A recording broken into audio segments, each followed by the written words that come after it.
Goeiemôre, baie welkom by vanoggend se Saamwees. Ek dink sommer vandag so 'n bietjie aan gasvryheid. Wanneer laas het jy sommer net iemand genooi en vir hom of haar gereed gestaan? En ek wil jou uitdaag eintlik vandag om dit te doen, want gasvryheid is kenmerkend in gelowiges. Ek dink aan Handelinge 28 vers 14, wat sê, daar het ons gelowiges teëgekom wat ons uitgenooi het om vir 7 dae by hulle te bly. Gasvryheid. Kinders van die Here is gasvry. Ek wil jou sommer uitdaag.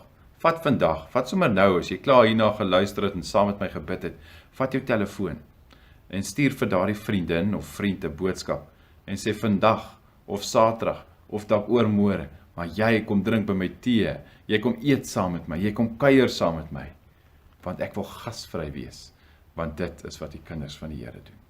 Mag ons altyd gereed wees om mense te ontvang, ook so in die liefde van die Here. Kom ons bid saam. Here, ons Here, baie dankie vir die voorreg wat ek mag hê om as u kind ook so te mag kyk na u getuienis van gasvryheid.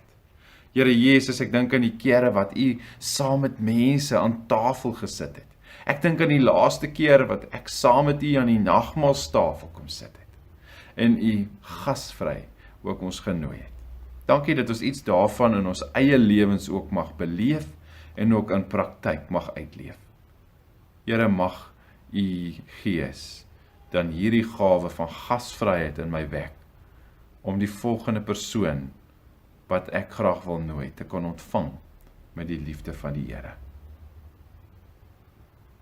Dankie Here vir u gasvryheid en dat ek ook gasvry kan wees. Amen. Ek dink sommer dadelik aan 'n spreekwoord wat ek op 'n stadium ook raak gelees het, wat sê, wanneer ek van my besittings gee, gee ek maar weinig. Dis wanneer ek myself gee, dan begin ek verstaan wat dit beteken om te gee. Gibran het natuurlik dit geskryf. Gaan wees gasvry. Mooi dag vir jou.